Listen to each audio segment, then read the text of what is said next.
Hi everyone. After my last video on lipid profile test and the different parameters that I've discussed on it, there have been couple of questions regarding cholesterol, and I thought I'll make a separate video only on cholesterol because this is quite a big topic in itself, and I know I'm someone who invests in a long video because I don't want you to miss on any vital information.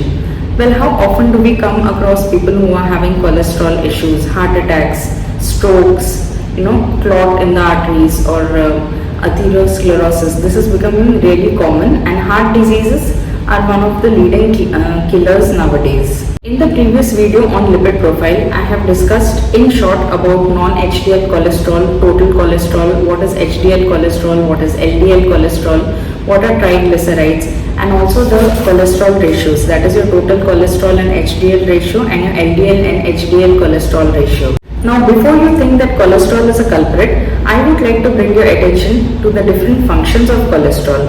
Well, cholesterol is required by our body. It is produced in our liver, and some of its functions are the structural integrity of the cell membrane. It is required for all of your cells. It is a precursor for all the steroid hormones, that is your cortisol, aldosterone, progesterone, estrogen, testosterone, for the production of bile acids, which are very essential for the absorption, assimilation, digestion of all the fat-soluble vitamins. It is a precursor for vitamin D to get absorbed into your skin, and this is also essential for bone health.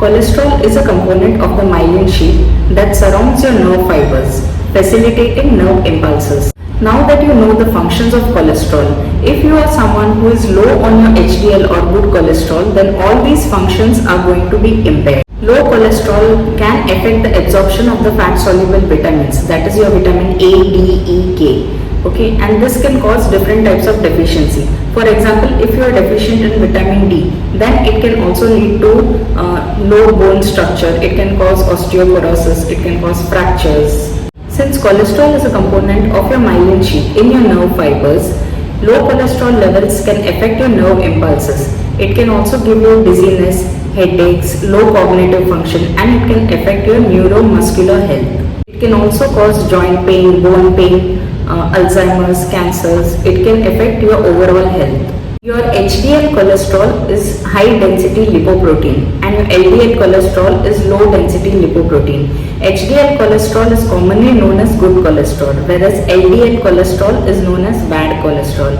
You require good amount of HDL cholesterol because this helps to clean up the LDL cholesterol from your arteries. Triglycerides are the most common form of stored fat in your body. Now, this is something that you really need to be worried about. High levels of triglycerides can cause strokes, plaques, clots in your arteries. Triglyceride levels increase in your body immediately after a meal because this is all the calories or the energy that your body does not want immediately, and it stores it.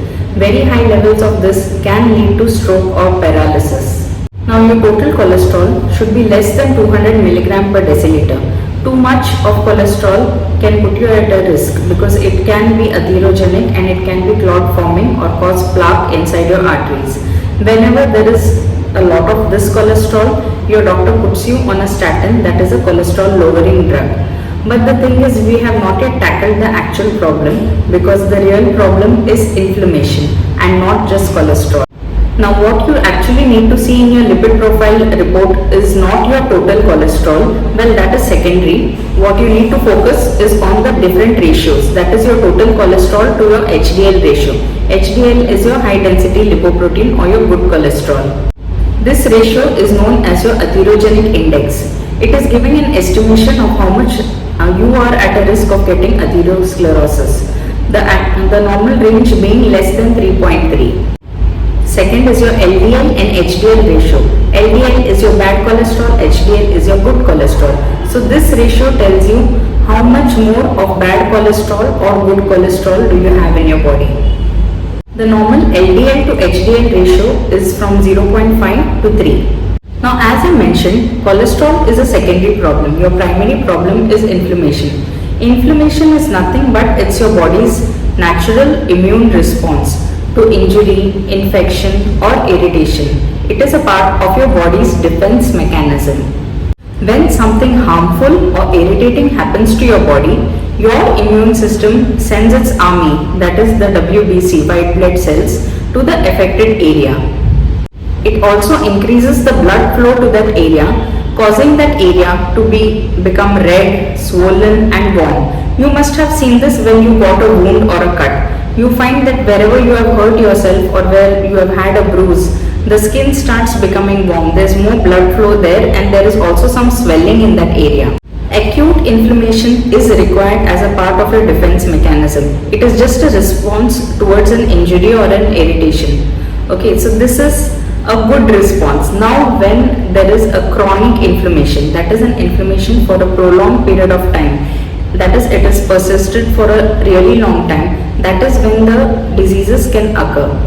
It is associated with health conditions such as arthritis, cancer, autoimmune diseases and cardiovascular diseases. Well, basically to a big extent all the diseases that are happening in the human body are a cause of inflammation or chronic inflammation. Now if your total cholesterols are high but your HDL cholesterol is high, then you are still not at a big risk. But if your triglycerides are high, then you are at a big risk of cardiovascular diseases. And why do triglycerides go high?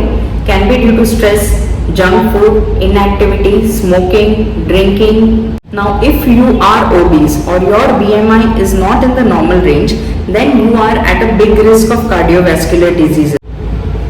Now if you have been believing that heart attacks, strokes, paralysis, all this is caused just because of high cholesterol levels, then please get this right. It can be because of low good cholesterol levels and high bad cholesterol levels. It can be due to high triglyceride levels or a shift in your HDL and LDL ratio. Stress, prolonged chronic inflammation and high BP can also be caused. I would honestly not want you to be on a statin or on a cholesterol lowering drug, especially when you can do it with certain lifestyle changes. Now your diet should be planned in such a way that you have more of your HDL cholesterol, that is your good cholesterol, and those foods which increase your LDL cholesterol should be cut off from your diet. I would definitely ask you to get a lipid profile test done and then sit with a dietitian and discuss what you can do to work it out with your diet and lifestyle. Statins can affect the functioning of your liver. It can cause pain in your muscles, which is also known as rhabdomyolysis. It can cause impaired memory, hair loss, fatigue, pins and needles sort of sensation. I know it's very easy to pop a pill or to take a cholesterol lowering medication, but the catch is it has a lot of side effects. Now after taking the drug, it does show your blood cholesterol levels good on paper. It does show your report getting better. But the thing is, it didn't help you increase your HDL cholesterol ratio, which is more important than anything.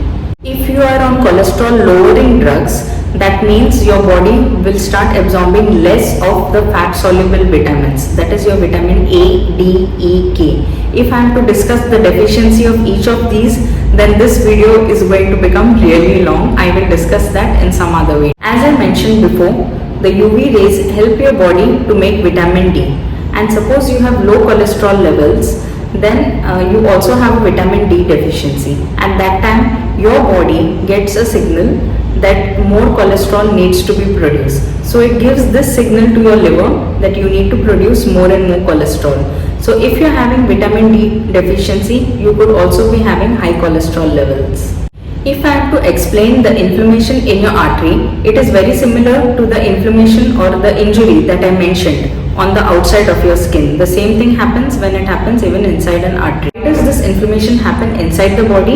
It is because of having processed food, ultra processed food, alcohol, smoking, drinking, not sleeping on time, too much of sitting. Sitting is the new smoking. Heard of this? Diets which are very high in animal protein can cause a lot of inflammation. I know people have been consuming animal protein like crazy just because they feel by eating protein they put on muscles, which is not true, and I will discuss this in another video. Diets which are low in fiber, which are low in plant-based foods, which are low in nuts, seeds or oils, this can also cause cholesterol.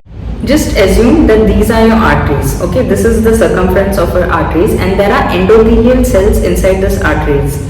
Whenever you are eating too much of ultra processed foods, what happens is there is inflammation, and this inflammation builds up plaque, and this causes constriction of the arteries. That is, within the walls of the arteries, the space that should have carried your blood becomes lesser. When these arteries are constricted, your BP goes high.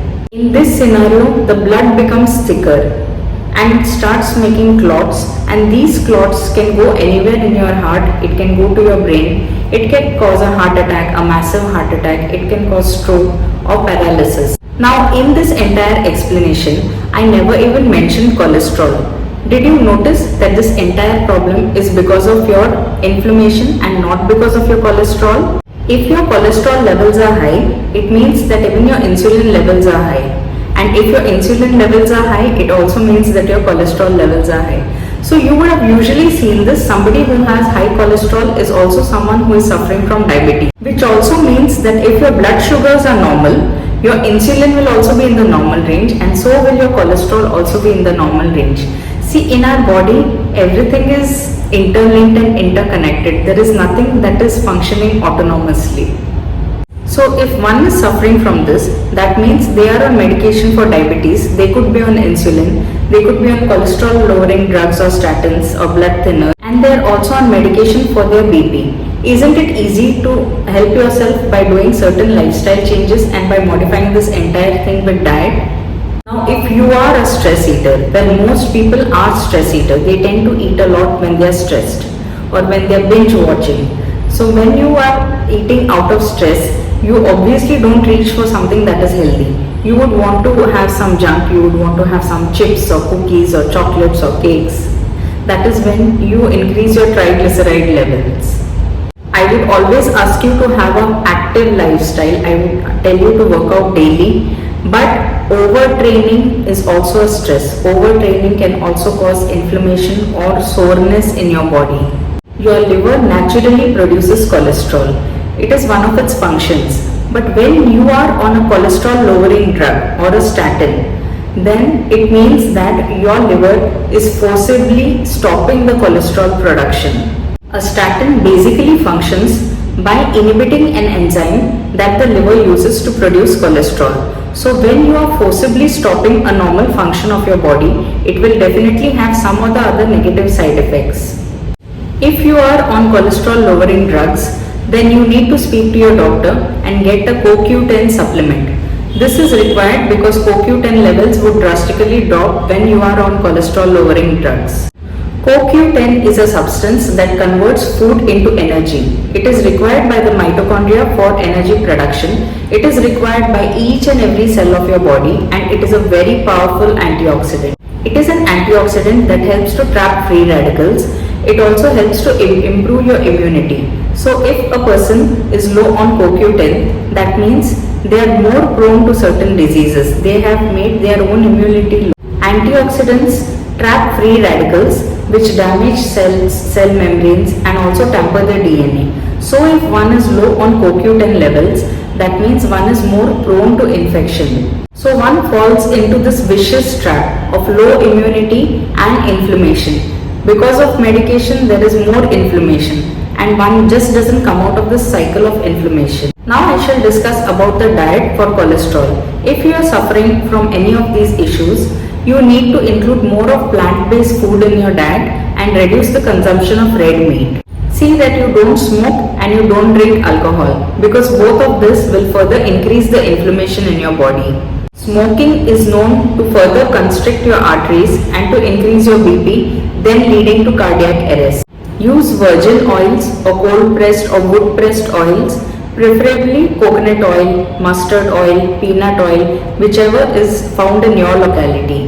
Avoid refined oils because these are a leading cause of inflammation. Whenever you are buying a product, just see if the label is reading refined oil, edible oil, canola oil. These are all refined oils. See that you include a good amount of fiber in your diet. When there is a good amount of fiber, it will help reduce your cholesterol levels. What we usually ignore is our gut health. See that you include a good amount of probiotics and prebiotics to improve your gut health or your gut microbiome. Have homemade food because you know what oil you are using, what ingredients you are using. When you are having food outside, they could be reusing that oil, or there is absolutely no turnover of oil, and they must be using the cheapest possible oils. See that you have an active lifestyle. Do running, skipping, jumping, join a gym, have a workout regime. See that you are not sedentary. Keep yourself active for most part of the day. Include good sources of omega-3. This will help improve your HDL levels. You can include fatty fish. You can also use nut and seeds like walnuts and almonds and flax seeds and pumpkin seeds and chia seeds. Include all these in your diet. Fruits are good for your body. They give you good amount of vitamins, minerals, fiber. I know this. But see that you don't overdo on fruits because fruits are also high on fructose. This can help increase your triglyceride level. Reduce your stress levels, find time for yourself, find time to exercise, find time to work out. I know gym can be a great motivation, go join a gym. Do some amount of deep breathing or meditation which will help relax and calm your body. Sleep on time. Not getting enough sleep is a stress in itself. If you want to improve your diet and lifestyle and you're looking for certain changes that you can make, I can help you out by suggesting a good diet that will help you with this cholesterol levels. I hope you found this content useful. Feel free to share it with your friends. Until next time, take care. Bye-bye.